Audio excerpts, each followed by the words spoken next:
The wake-up call was finding this startling statistic that web usage in the spring of 1994 was growing at 2,300% a year. You know, things just don't grow that fast. It's highly unusual. And that set me about thinking what kind of business plan might make sense in the context of that growth.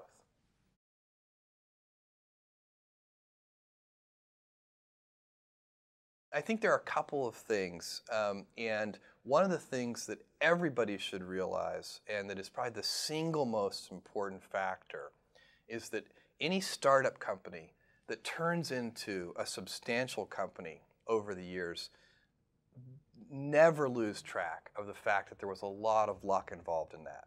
So, you know, there are a lot of entrepreneurs, there are a lot of people who are very smart, very hardworking, very few ever have, you know, the planetary alignment that leads to a tiny little company growing into something substantial. So that requires not only a lot of planning, a lot of hard work, a big team of people who are all dedicated, but it also requires that not only the planets align, but that, you know, you get a few galaxies in there aligning too. And that's certainly what happened to us. You know, our timing was good. Our choice of product categories, books was a very good choice. And we did a lot of analysis on that to pick that category as the first best category for e-commerce online. But there were no guarantees that that was a good category. At the time we launched this business, it wasn't even crystal clear that the technology would improve fast enough that ordinary people, you know, non-computer people, would even want to bother with this technology. So that was good luck. So there are a whole bunch of things that have to sort of align to make it work.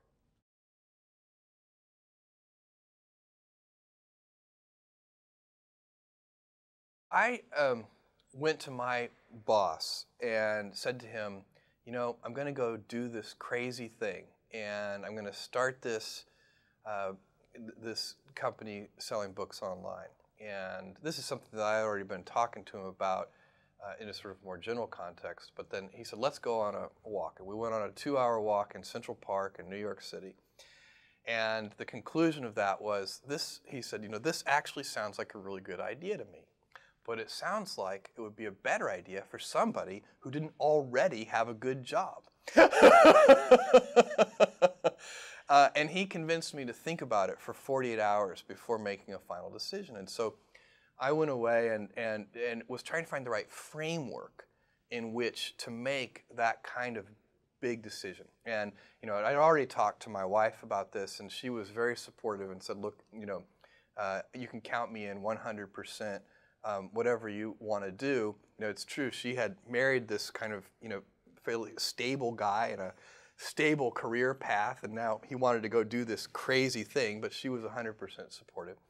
So it really was a decision that I had to make for myself.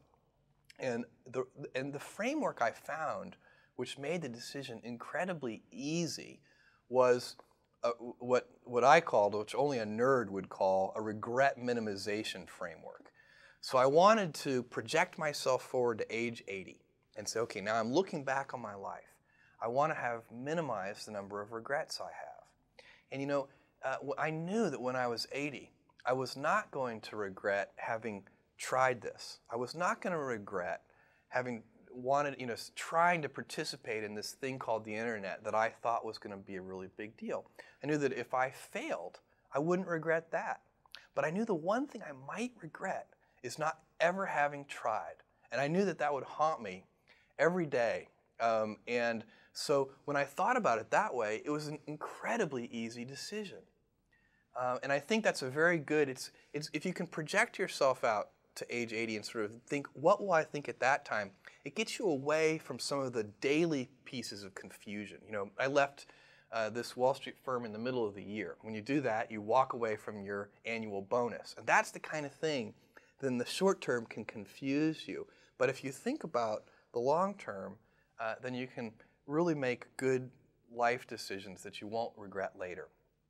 Most regrets, by the way, are acts of omission and not commission. I think most people when they're 80 years old, you can do bad things. You can go murder somebody, and that would be bad, and that would be an act of commission that you would regret. But most, everyday, ordinary, non-murderers, their big regrets are omissions.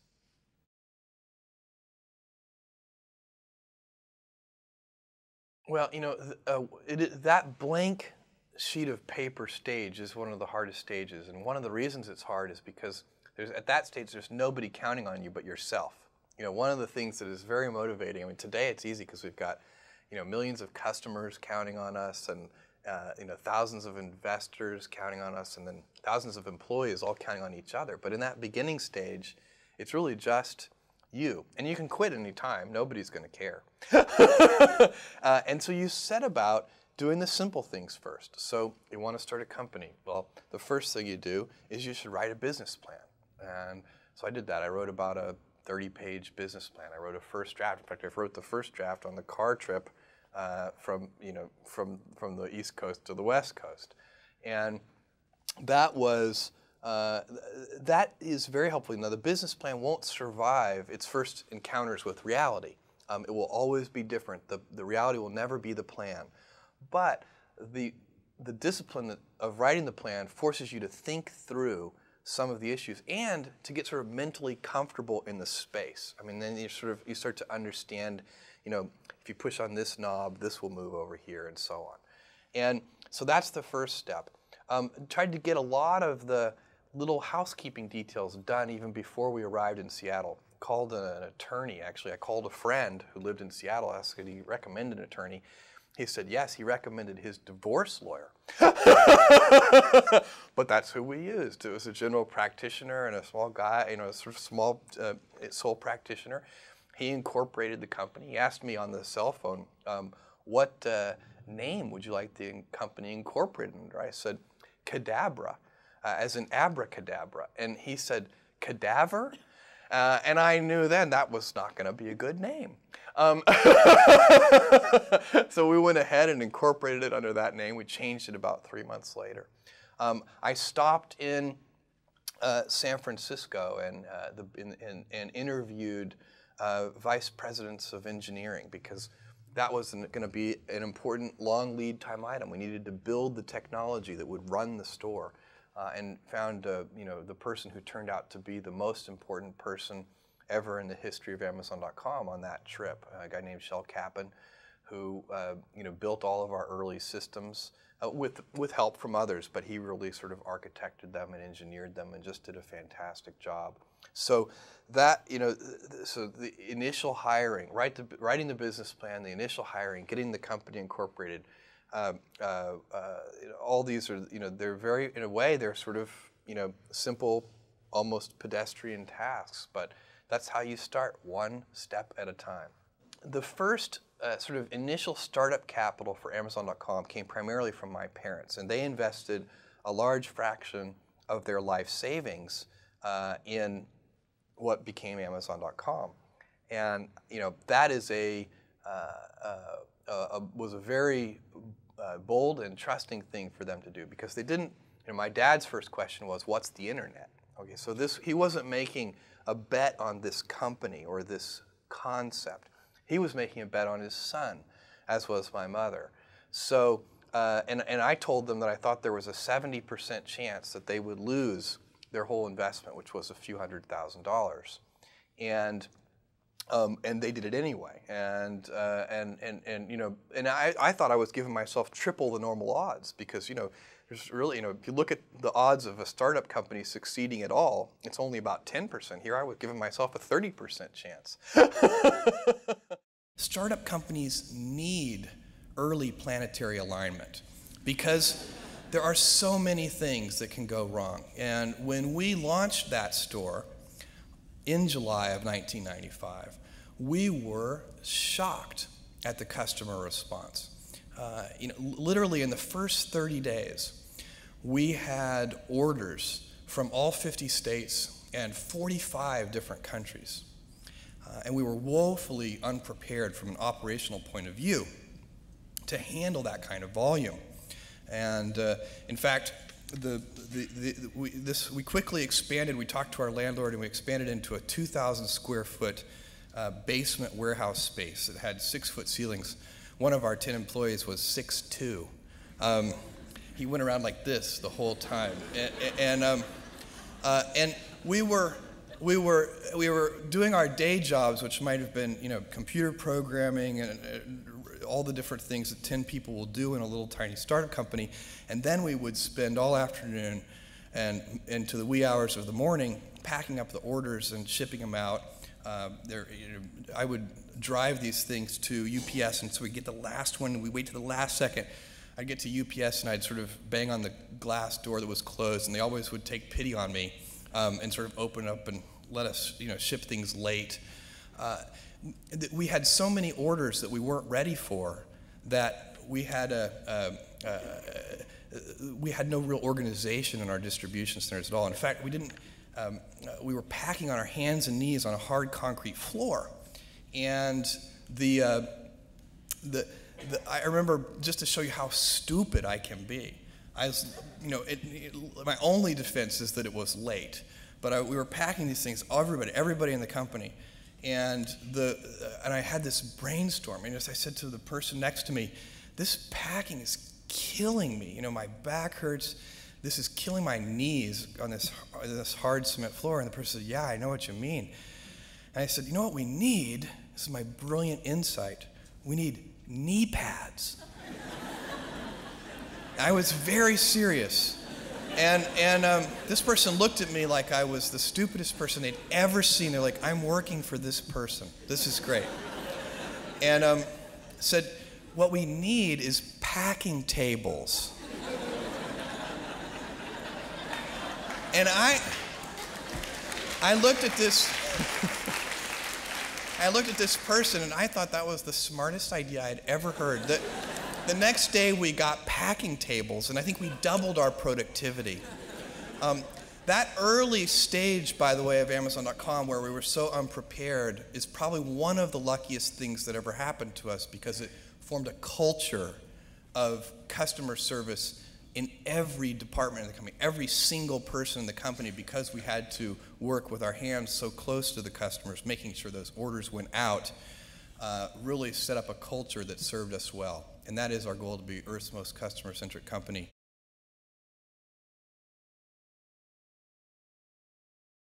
And then a second round of fundraising about a year later or so, we raised $1 million, and I had to talk to about 60 different people. This is angel investors, so venture capitalists were totally uninterested. And this was a time, it wasn't like what people think of today. And in 1998 and 1999, you could raise $60 million for an internet idea without a business plan, with a single phone call. It was a very different era. But back in 1995, it was very difficult to raise money. And by the way, it wasn't more difficult than it had been for the previous 20 years to raise money. It just was sort of normally hard. It's supposed to be hard to raise $1 million.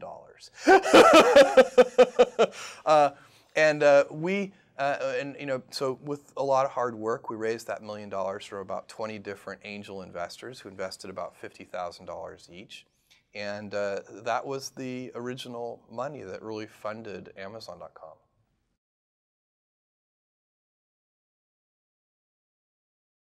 Once you are looking at the odds in a realistic way, it's very important for entrepreneurs to be realistic. And so if you believe on that first day, while you're writing the business plan, that there's a 70% chance that the whole thing will fail, and then that kind of relieves the pressure of self-doubt. I mean, it's sort of like, I don't have any doubt about whether we're going to fail. That's the likely outcome. And it just is. And to pretend that it's not will lead you to do strange and unnatural things. So in what you do with those early investment dollars, so if you have $300,000 and then you have $1 million, what you do with those early precious capital resources is you go about systematically trying to eliminate risk. So you pick whatever you think the biggest problems are, and you try to eliminate them one at a time. And that's how small companies get a little bit bigger, and then a little bit bigger, and a little bit bigger. until finally, at a certain stage, you reach a transition where where the company has more control over its future destiny. You know, when a company is very tiny, it needs a tremendous amount of not only hard work, but as we talked about earlier, luck. As a company gets bigger, it starts to become a little more stable, where if at a certain point in time, the company has a much bigger influence over its future outcome. It needs a lot less luck, and instead it needs the hard work. And at that point, there's a little bit more pressure, because then if you fail, you have nobody to blame but yourself.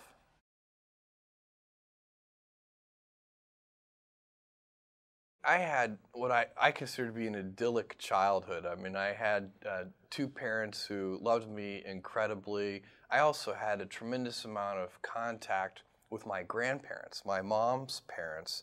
In fact, I spent all my summers on my grandfather's ranch, not far from where we're sitting right now, not far from San Antonio, and spent 3 months every year from the age of 4 to age of 16 working on the ranch with my grandfather, which was just an incredible, incredible experience. You know, ranchers and anybody I think who works in rural areas, they learn how to be very self-reliant, and whether they're farmers, whatever it is they're doing, they have to rely on themselves for a lot of things. My grandfather did sort of all of his own veterinary care on the cattle.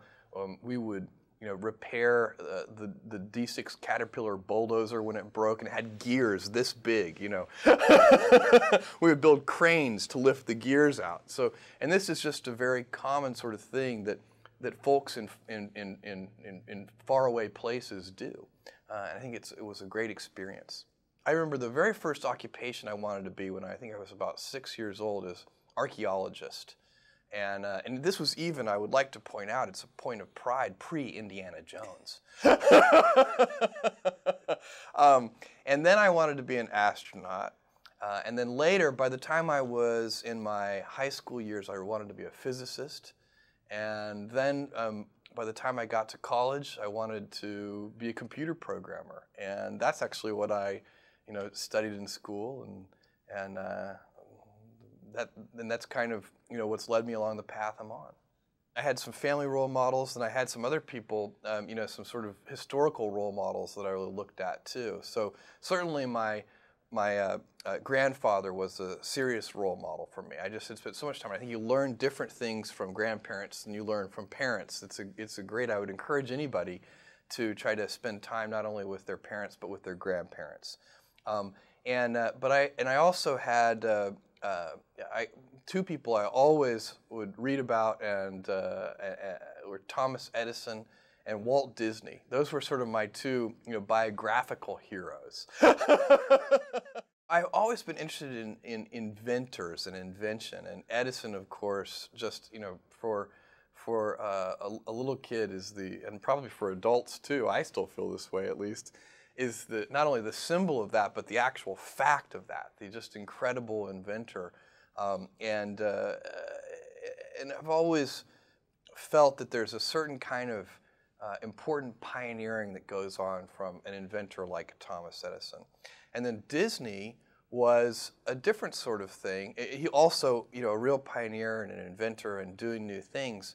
But it seemed to me that he had this incredible capability to create a vision that he could get a large number of people to share. Because the things that Disney invented, like Disneyland, the theme parks and so on, they were such big visions that no single individual, unlike a lot of the things that Edison worked on, no single individual could ever pull them off.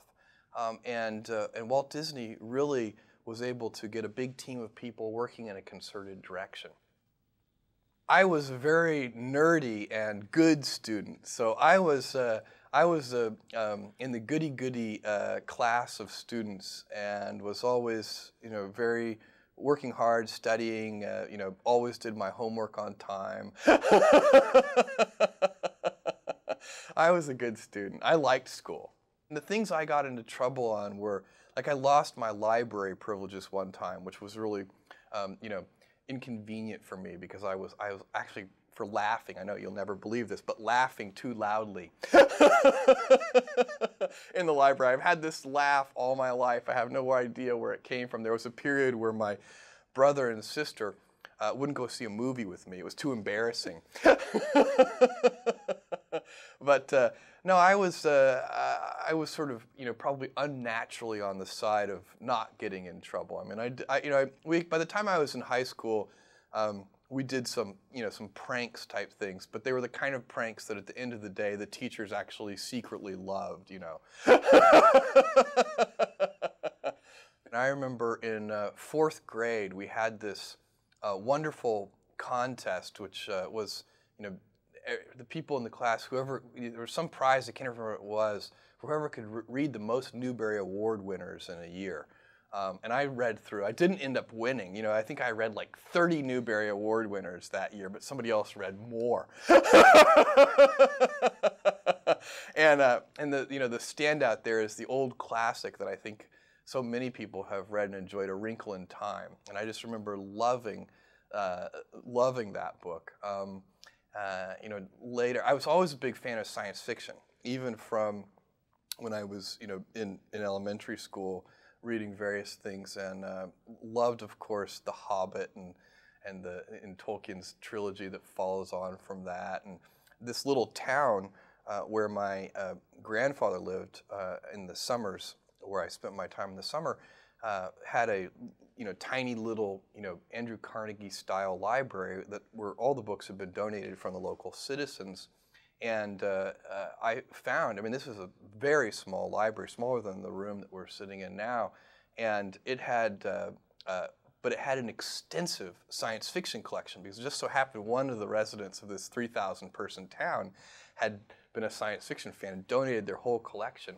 And that started a love affair for me with people like Heinlein and Asimov and all of the well-known science fiction authors that persist to this day. My math teacher in either 4th or 5th grade, I can't remember, Mrs. McInerney, she had a big influence on me. My calculus teacher in high school, Mr. Moore, he had a big influence on me. Mrs. Delchamps, who taught chemistry in high school, Mrs. Rule, who taught physics. I really, I have been blessed with, conscientious, hardworking, super smart teachers. And I don't know, because, I only got to go through school once, so I don't know if, I have a feeling I was lucky. I know there are a lot of hardworking teachers out there, but I seem to have had more than my fair share. I always wanted to please. It was one of the things, and I think one of the things that these teachers who are really, really good do is they recognize that their students, they create that environment where you can be very satisfied by the process of learning that's going on. So it's like anything. If you do something and you find it to be a very satisfying experience, then you want to do more of it. And so the great teachers somehow convey in their very attitude and their words and their actions and everything they do that this is an important thing you're learning. And by doing that, you end up wanting to do more of it and more of it and more of it. And I think that's a real talent that some people have to kind of convey the importance of that and to reflect it back to the students. I was very difficult to punish for my parents, because they would send me to my room, and I was always happy to go to my room because I would just read. So they were quite, if I talked back or did anything that was sort of, you're grounded and you have to stay in your room, that was always fine with me. So I was a big reader. I remember playing lots of games in elementary school, like kick the can and various, tag and all the outdoor games and so on. And I did all those things. I think I had a very kind of, normal sort of, except for my ranch experience, which I think is very unusual for experiencing a great one to have had. I think my experience as a kid was a very normal one.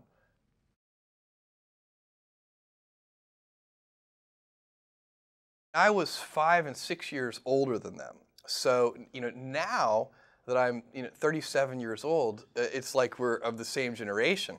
When I was 15 and they were 10 and 9, I had no time for them whatsoever. It was they were always like the pesky younger siblings that I was trying to shake off and keep out of my room. And I was constantly booby trapping the house with various kinds of alarms. And some of them were not just audible sounds, but actually like physical booby traps. I think I occasionally worried my parents that they were going to open the door one day and have 30 pounds of nails drop on their head or something. I was always, our garage was basically, science fair central, and my mom is a saint because she would drive me to Radio Shack, multiple times a day, to the point where she would finally say, "Okay, look, will you please get your parts list straight before we go? I can't handle more than one trip to Radio Shack per day." So there was a lot of that kind of stuff going on in our house.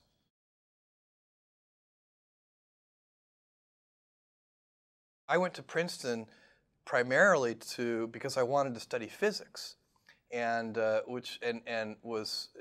it's such a fantastic place to study physics, and things went fairly well until I got to quantum mechanics, and there were about 30 people in the class by that point, and it was so hard for me. And I just remember there was a point in this where I realized I'm never going to be a great physicist. There were 3 or 4 people in the class whose brains were so clearly wired differently to process these highly abstract concepts in, so much more. I mean, I was doing well in terms of the grades I was getting, but for me, it was laborious, hard work. And for some of these truly gifted folks, it was awe-inspiring for me to watch them, because in a very easy, almost casual way, they could absorb concepts and solve problems that I would, work 12 hours on. And it was a wonderful thing to behold. At the same time, I had been studying computer science and was really finding that was something where I was drawn to that more and more. And that turned out to be a great thing. So I found one of the great things Princeton taught me is that I'm not smart enough to be a physicist.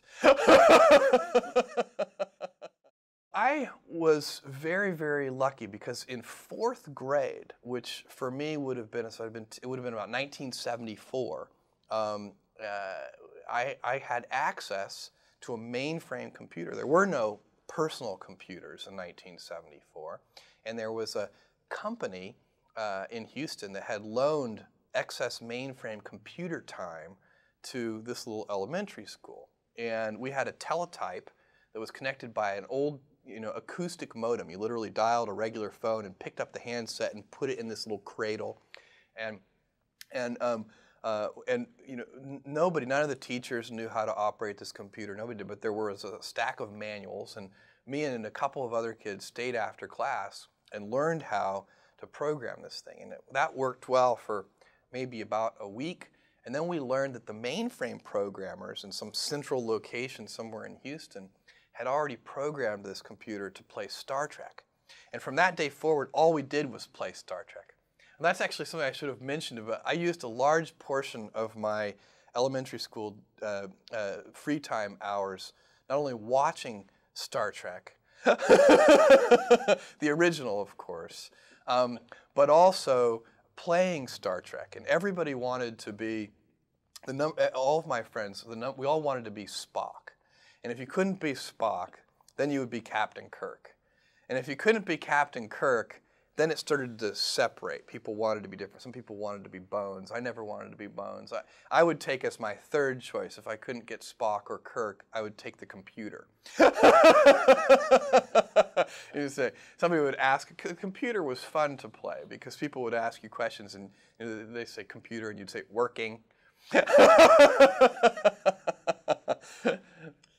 I think it's always hard to know why you're drawn to a particular thing. I think part of it is if you have a facility with that thing, then of course it's satisfying to do it, and so in a way that's self-reinforcing. And certainly I always had a facility with computers. I always got along well with them, and it was, they're such extraordinary tools. I mean, you can teach them to do things, and then they actually do them. I mean, it's a kind of an incredible tool that we've built here in the 20th century. And that was a love affair that really did start in 4th grade. And then by the time I got to high school, I think when I was in 11th grade, I got an Apple II Plus, and continued fooling around with computers. And then by the time I got to Princeton, I was taking all the computer classes, and actually not just learning how to hack, but learning about algorithms and some of the mathematics behind computer science. And it's fascinating. I mean, it's really a very involving and fun subject.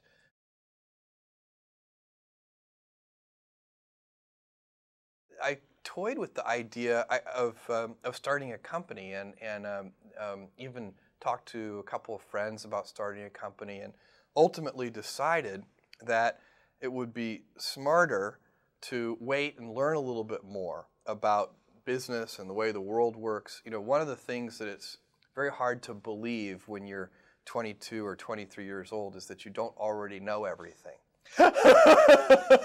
It turns out, I mean, as I suspect, people learn more and more as they get older, that you seem to realize that you know less and less every year that goes by. I can only imagine that by the time I'm 70, I will realize I know nothing.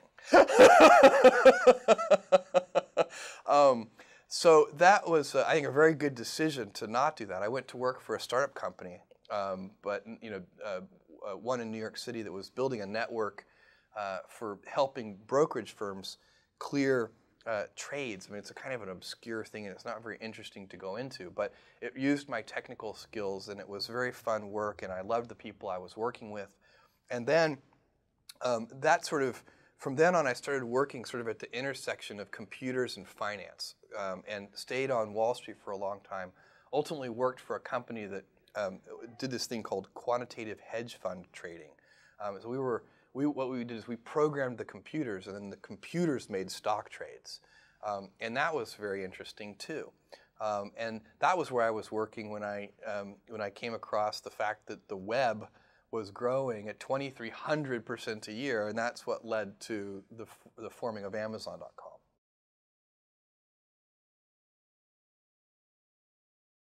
I think the internet in general, Amazon.com in particular, this is still chapter 1. So you're sort of asking me about my story, and it's still sort of the very beginning. Which I think is, it is interesting, because there's still a lot of this to be built, a lot of technology to build, a lot of innovations for customers to be built, and also the financial side of the story is still playing itself out in real time. But there's a lot of visibility on the internet, and there has been for the last couple of years. The first 4 years of the company, we sort of worked in relative obscurity, and it was we always had lots of supporters, and we always had lots of skeptics. And that's still the same today. It's just that the level of visibility is so much higher. So, if you look at the 6 years that we've been doing business so far, one of them, exactly one of those 6 years, we were not the underdog, and that was 1999. And that was the weird year for us. Now it's much more normal. It's more what we're used to. At this point in time, we haven't built a lasting company yet. We still have a tremendous amount of hard work ahead of us. But we have all of the assets in place now. We have eliminated the necessity for the luck that a startup company requires. And now, our future is in our own hands as a team and as a company. We have so many smart people. We have so many customers who treat us so well. And we have the right kind of culture that obsesses over the customer. If there's one reason we have done better than most of our peers in the internet space, over the last 6 years, it is because we have focused like a laser on customer experience, and that really does matter. I think in any business, it certainly matters online, where word of mouth is so very, very powerful. If you make a customer unhappy, they won't tell 5 friends, they'll tell 5,000 friends. So we are at a point now where we have all of the things we need to build an important and lasting company. And if we don't, it will be shame on us. I think in my particular case, I laugh a lot. So it is, there are, I think stress, you can be, I think one of the things that's very important to note about stress is that stress primarily comes from not taking action over something that you can have some control over. So if I find that some particular thing is causing me to have stress, that's a warning flag for me. What it means is there's something that I haven't completely identified, perhaps in my conscious mind, that is bothering me, and I haven't yet taken any action on it. I find as soon as I identify it and make the first phone call or send off the first email message or whatever it is that we're going to do to start to address that situation, even if it's not solved, the mere fact that we're addressing it dramatically reduces any stress that might come from it. So stress comes from ignoring things that you shouldn't be ignoring, I think in large part. So stress doesn't come, people get stress wrong all the time, in my opinion. Stress doesn't come from hard work, for example. You can be working incredibly hard and loving it. And likewise, you can be out of work and incredibly stressed over that. So, and likewise, if you kind of use that as an analogy for what I was just talking about, if you're out of work, but you're going through, a disciplined approach of, a series of job interviews and so on and working to remedy that situation, you're going to be a lot less stressed than if you're just worrying about it and doing nothing.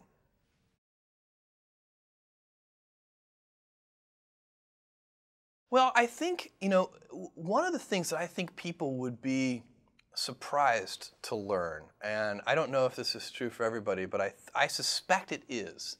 And I think that at least at a certain age, the basic foundational things about people are largely set. And so, I'm a lottery winner of a certain kind.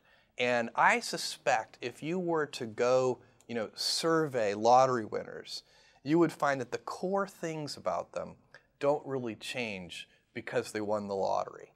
And I think that's probably, and I think people are always very curious about that. How does it fundamentally change a person when they win a lottery? And I don't think it does very much.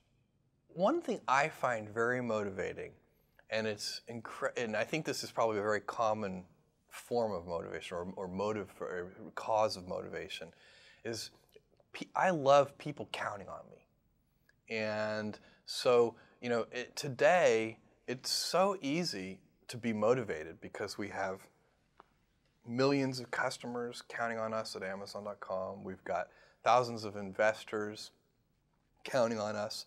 And we've got, we're a team of thousands of employees all counting on each other. And so it's, and that's fun.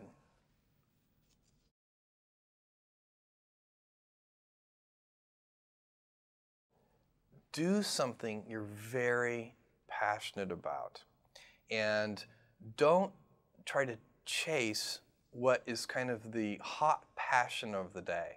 I think we actually saw this, I think you see it all over the place in many different contexts, but I think we saw it in the internet world quite a bit, where, at the sort of peak of the sort of internet, mania in, say, 1999, you found people who were, very passionate about something. They kind of left that job and decided, I'm going to, do something in the internet because it's, it was almost like the 1849 gold rush in a way. I mean, you find that people, if you go back and study the history of the 1849 gold rush, you find that, at that time, everybody who was within shouting distance of California was, they might have been a doctor, but they quit being a doctor and they started panning for gold.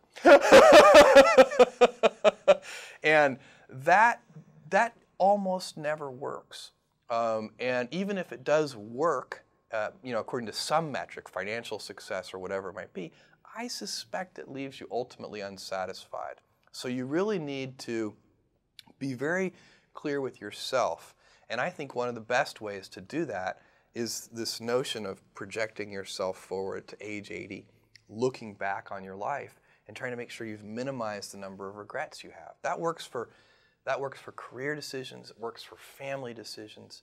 Do you want? I have a 14-month-old son, and it's very easy for me to, if I think about myself when I'm 80, I know I want to watch that little guy grow up. And so I don't want to be 80 and think, shoot, I missed that whole thing and I don't have the kind of relationship with my son that I wished I had, and so on and so on.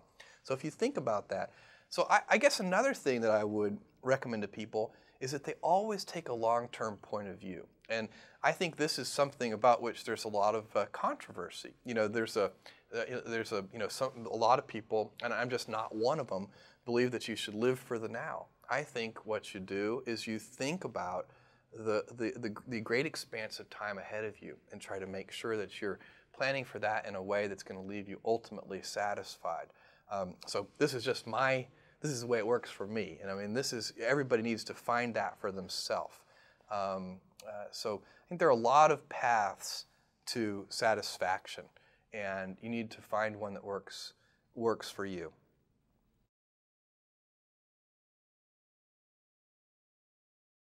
If you are a lottery winner, as I am, then one of the things that you get a chance to do at some point in your life is to be a philanthropist. And so I didn't grow up hoping, boy, maybe I'll be a philanthropist one day. That wasn't ever on my list of, archaeologist, astronaut, those things I wanted to be. Physicist, I never. I think in large part because I never expected to have the means to be a philanthropist. But I think that if you win a lottery of this kind of size, that one of the things that over time you have an obligation to do is to think about the ways that wealth can be used in a highly leveraged way. I also think, by the way, it's really easy to give away money in highly unleveraged ways where it's just a waste of money. And I suspect that it takes as much sort of time, energy, focus, and hard work to effectively give away money as it does to get it in the first place.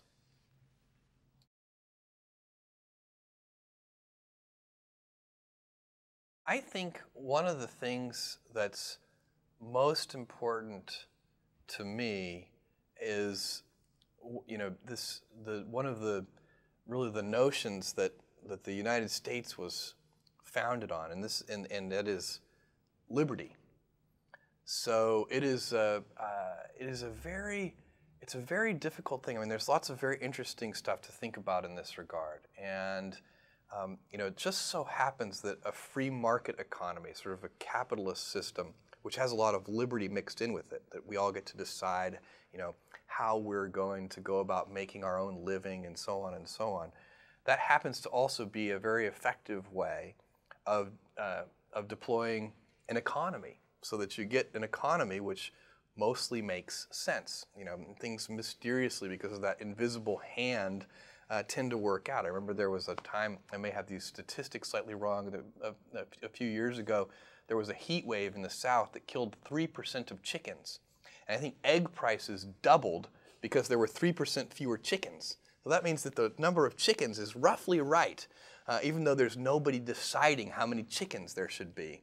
All right, so that is a very interesting fact, I think, that the free market economy, which by necessity involves a lot of liberty, just happens to work well in terms of allocating resources. But imagine a different world. Imagine a world where some incredibly artificially intelligent computer could actually do a better job than the invisible hand of allocating resources and were to say, there shouldn't be this many chickens, there should be this many chickens, just a few more or a few less.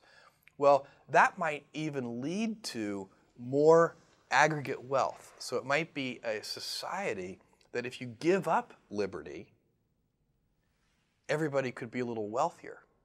Now, the question that I would pose is, if that turned out to be the world, is that a good trade?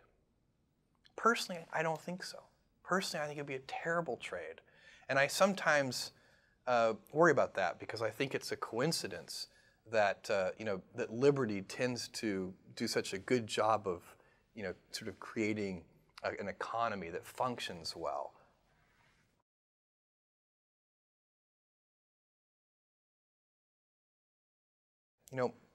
If you look over long periods of time, look over hundreds of years, and look at the average sort of life cycle of a new technology, what you find is that it's getting compressed and compressed and compressed. So the rate of change is getting faster and faster. Every decade that goes by, there are sort of more important discoveries per unit time than there were in the previous decade. And a lot of these discoveries tend to have two uses. I mean, technologies tend to be agnostic with respect to whether they could be used for good or used for evil. And I think that over the next 50 years, we are going to face a lot of very tough decisions as a society in how we make sure that we are harnessing those technologies for good purposes. I think liberty, giving people the freedom to, as long as they're not hurting somebody else, do what they want, is super important. I think it's the core essence of the American dream. And I think at times we as a people get confused about it. I mean, I think one of the things that you see come up in various places, and people talk about it under different labels. Sometimes they talk about it as a lack of personal responsibility and other kinds of labels. But what it really is I think people should carefully reread the first part of the Declaration of Independence, because I think sometimes we as a society start to get confused and think that we have a right to happiness. But if you read the Declaration of Independence, it talks about life, liberty, and the pursuit of happiness. Nobody has a right to happiness. You should have a right to pursue it, and I think the core of that is liberty.